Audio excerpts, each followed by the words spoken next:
जय श्री कृष्ण। यस्मान्नो द्विजते लोको लोकान्नो द्विजते च यः हर्षामर्ष भयोद्वे गैरमुक्तो यः स च मे प्रियः। अध्याय 12 श्लोक 15। व्याख्या।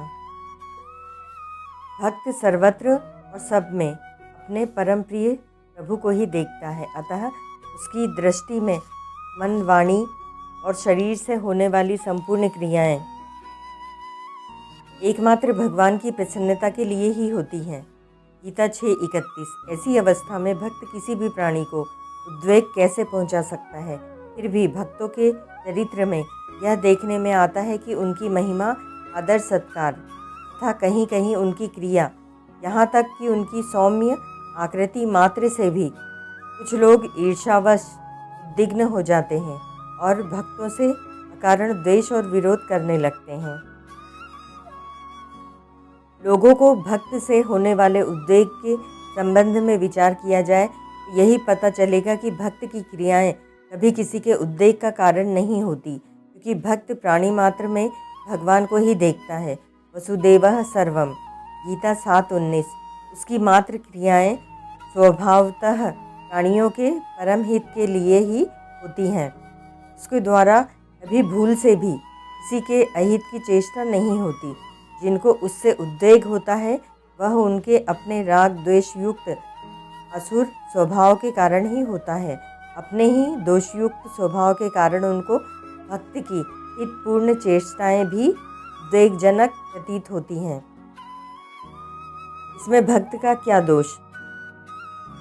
चतुर्हजी कहते हैं, भर्तृहरि जी कहते हैं,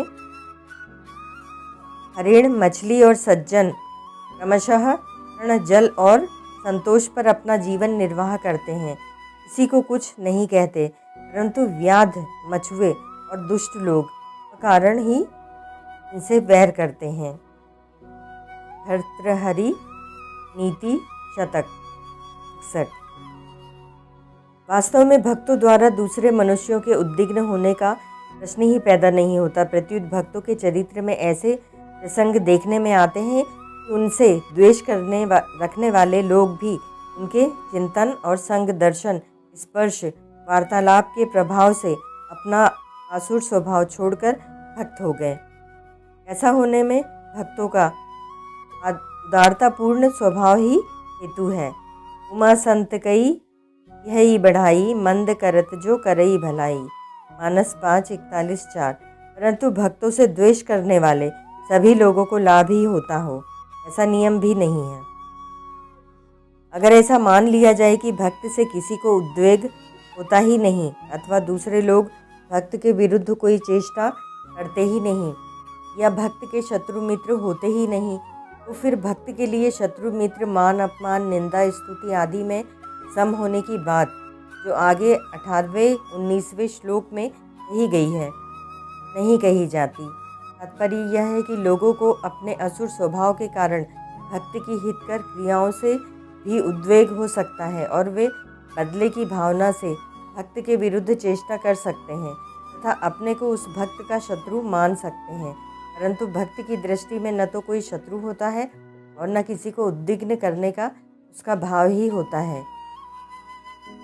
लोकान्नो द्विजते च यः। पहले भगवान ने बताया कि भक्त से किसी प्राणी को उद्वेग नहीं होता और अब प्रयुक्त पदों से यह बताते हैं कि भक्त को खुद भी किसी प्राणी से उद्वेग नहीं होता। इसके दो कारण हैं। पहला, भक्त के शरीर, मन, इंद्रियां, सिद्धांत आदि के विरुद्ध भी अनिच्छा या अनिच्छा से क्रियाएं और घटनाएं हो सकती हैं, परंतु वास्तविकता बोध होने तथा भगवान में अत्यंत प्रेम होने के कारण भक्त भगवत प्रेम में इतना निमग्न रहता है कि उसको सर्वत्र और सब में भगवान के ही दर्शन होते हैं। इसीलिए प्राणी मात्र की क्रियाओं में, चाहे उनमें कुछ उसके प्रतिकूल ही क्यों न हो, उसको भगवान की ही लीला दिखाई देती है, अतः उसको किसी भी क्रिया से कभी उद्वेग नहीं होता। दूसरा, मनुष्य को दूसरों से उद्वेग तभी होता है जब उसकी कामना, मान्यता, साधना, धारणा आदि का विरोध होता है। भक्त सर्वथा पूर्ण काम होता है, इसीलिए दूसरों से उद्विग्न होने का कोई कारण ही नहीं रहता। यहाँ हर्ष से मुक्त होने का तात्पर्य यह है कि सिद्ध भक्त सब प्रकार के हर्षादि विकारों से सर्वथा रहित होता है, पर इसका आशय यह नहीं है कि सिद्ध भक्त सर्वथा हर्ष रहित प्रसन्नता शून्य होता है। प्रत्युत उसकी प्रसन्नता के लिए एक रस विलक्षण और लौकिक होती है। हाँ, उसकी प्रसन्नता सांसारिक पदार्थों के संयोग वियोग से उत्पन्न क्षणिक नाशवान तथा घटने बढ़ने वाली नहीं होती। सर्वत्र भगवत बुद्धि रहने से एकमात्र अपने इष्ट देव भगवान को और उनकी लीलाओं को देख देख कर वह सदा ही प्रसन्न रहता है। किसी के उत्कर्ष उन्नति को सहन न करना अमर्ष कहलाता है। दूसरे लोगों को अपने समान या अपने से अधिक सुख सुविधा धन विद्या महिमा आदर सत्कार आदि प्राप्त हुआ देखकर साधारण मनुष्य के अंतःकरण में उनके प्रति ईर्ष्या होने लगती है, क्योंकि उसको दूसरों का उत्कर्ष सहन नहीं होता। कई बार कुछ साधकों के अंतःकरण में भी दूसरे साधकों की आध्यात्मिक उन्नति और प्रसन्नता देखकर अथवा सुनकर किंचन मात्र ईर्ष्या का भाव पैदा हो जाता है, पर भक्त इस विकार से सर्वथा रहित होता है, क्योंकि उसकी दृष्टि में अपने प्रिय प्रभु के सिवाय अन्य किसी की स्वतंत्र सत्ता रहती ही नहीं। फिर वह किसी के प्रति अमर्ष करे और क्यों करे। अगर साधक के हृदय में दूसरों की आध्यात्मिक उन्नति देखकर ऐसा भाव पैदा होता है कि मेरी भी ऐसी ही आध्यात्मिक उन्नति हो, तो यह भाव उसके साधन में सहायक होता है। परंतु अगर साधक के हृदय में ऐसा भाव पैदा हो जाए कि इसकी उन्नति क्यों हो गई, तो ऐसे दुर्भाव के कारण उसके हृदय में अमर्ष का भाव पैदा हो जाएगा, जो उसे पतन की ओर ले जाने वाला होगा। इष्ट के वियोग और अनिष्ट के संयोग की आशंका से होने वाले विकार को भय कहते हैं। भय दो कारणों से होता है। पहला बाहरी कारणों से, जैसे सिंह सांप चोर डाकू आदि से अनिष्ट होने अथवा किसी प्रकार की सांसारिक हानि पहुंचाने की आशंका से होने वाला भय, और दूसरा भीतरी कारणों से, जैसे चोरी झूठ कपट व्यभिचार आदि शास्त्र विरुद्ध भावों तथा आचरणों से होने वाला भय। सबसे बड़ा भय मौत का होता है। विवेकशील कहे जाने वाले पुरुषों को भी प्रायः मौत का भय बना रहता है। साधक को भी प्रायः सत्संग भजन ध्यान आदि साधनों से शरीर के क्रश होने आदि का भय रहता है। उसको कभी कभी यह भय भी होता है कि संसार से सर्वथा वैराग्य हो जाने पर मेरे शरीर और परिवार का पालन कैसे होगा। साधारण मनुष्य को अनुकूल वस्तु की प्राप्ति में बाधा पहुंचाने वाले अपने से बलवान मनुष्य से भय होता है।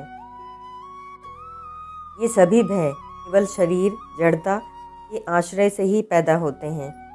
भक्त सर्वथा भगवत चरणों के आश्रित रहता है, इसीलिए वह सदा सर्वदा भय रहित होता है। साधक को भी अभी तक भय रहता है जब तक वह सर्वथा भगवत चरणों के आश्रित नहीं हो जाता। सिद्ध भक्त को तो सदा सर्वत्र अपने प्रिय प्रभु की लीला ही दिखती है, फिर भगवान की लीला उसके हृदय में भय कैसे पैदा कर सकती है। मन का एक रूप न रहकर हलचल युक्त ही जाना उद्वेग कहलाता है। इस 15वें श्लोक में उद्वेग शब्द 3 बार आया है। पहली बार उद्वेग की बात कहकर भगवान ने यह बताया कि भक्त की कोई भी क्रिया उसकी ओर से किसी मनुष्य के उद्वेग का कारण नहीं बनती। दूसरी बार उद्वेग की बात कहकर यह बताया कि दूसरे मनुष्यों की क्रिया से भक्त के अंतःकरण में उद्वेग नहीं होता। इसके सिवाय दूसरे कई कारणों से भी मनुष्य को उद्वेग ही हो सकता है, जैसे बार बार कोशिश करने पर भी अपना कार्य पूरा न होना, कार्य का इच्छानुसार फल न मिलना, अनिच्छा से ऋतु परिवर्तन, भूकंप बाढ़ आदि दुखदायी घटनाएं घटना, अपनी कामना मान्यता सिद्धांत अथवा साधन में विघ्न पड़ना आदि। भक्त इन सभी प्रकार के उद्वेगों से सर्वथा मुक्त होता है। यह बताने के लिए ही तीसरी बार उद्वेग की बात कही गई है। तात्पर्य यह है कि भक्त के अंतःकरण में उद्वेग नाम की कोई चीज़ रहती ही नहीं। उद्वेग के होने में अज्ञान जनित इच्छा और असुर स्वभाव ही कारण है। भक्त में अज्ञान का सर्वथा अभाव होने से कोई स्वतंत्र इच्छा नहीं रहती। फिर असुर स्वभाव तो साधना अवस्था में ही नष्ट हो जाता है। भगवान की इच्छा ही भक्त की इच्छा होती है। भक्त अपनी क्रियाओं के फल रूप में अथवा अनिच्छा से प्राप्त अनुकूल प्रतिकूल परिस्थिति में भगवान का कृपापूर्ण विधान ही देखता है और निरंतर आनंद में मग्न रहता है। अतः भक्त में उद्वेग का सर्वथा अभाव होता है। मुक्तः पद का अर्थ है विकारों से सर्वथा छूटता हुआ। अंतःकरण में संसार का आदर रहने से अर्थात परमात्मा में पूर्णतया मन बुद्धि न लगने से ही हर्ष अमर्ष भय उद्वेग आदि का विकार उत्पन्न होता है। परंतु भक्ति की दृष्टि में एक भगवान के सिवाय अन्य किसी की स्वतंत्र सत्ता और महत्ता न रहने से उसमें ये विकार उत्पन्न ही नहीं होते। उसमें स्वाभाविक ही सद्गुण सदाचार रहते हैं। इस श्लोक में भगवान ने भक्तः पद न देकर मुक्तः पद दिया है। इसका तात्पर्य यह है कि भक्त यावन मात्र दुर्गुण दुराचारों से सर्वथा रहित होता है। दुर्गुणों का अभिमान होने से दुर्गुण अपने आप आ जाते हैं। अपने में किसी गुण के आने पर अभिमान रूप दुर्गुण उत्पन्न हो जाए तो उस गुण को गुण कैसे माना जा सकता है। देवी संपत्ति सद्गुण से कभी असुरी संपत्ति दुर्गुण उत्पन्न नहीं हो सकती। अगर देवी संपत्ति से असुरी संपत्ति उत्पत्ति होती, देवी संपद्वी मोक्षाय गीता 16:5 इन भगवद जनों के अनुसार मनुष्य मुक्त कैसे होता। वास्तव में गुणों के अभिमान से गुण कम तथा दुर्गुण अभिमान अधिक होता है। अभिमान से दुर्गुणों की वृद्धि होती है कि सभी दुर्गुण दुराचार अभिमान के ही आश्रित रहते हैं। भक्त को तो प्रायः इस बात की जानकारी ही नहीं होती कि मेरे में कोई गुण है। अगर उसको अपने में कभी कोई गुण दिखता भी है वह उसको भगवान का ही मानता है, अपना नहीं। इस प्रकार गुणों का अभिमान न होने के कारण भक्त सभी दुर्गुण दुराचारों विकारों से मुक्त होता है। भक्त को भगवान प्रिय होते हैं, इसीलिए भगवान को भी भक्त प्रिय होते हैं। गीता 7वें अध्याय का 17वां श्लोक। परिशिष्ट भाव। दूसरों को सत्ता देने से ही उद्वेग ईर्षा भय आदि होते हैं। भक्त की दृष्टि में एक भगवान के सिवाय दूसरी कोई सत्ता है ही नहीं। फिर वह किससे द्वेग ईर्षा भय आदि करे और क्यों करे। निज प्रभु मैं देखहि जगत नहीं सन करहि विरोध। मानस उत्तर 112 ख। तत्सत।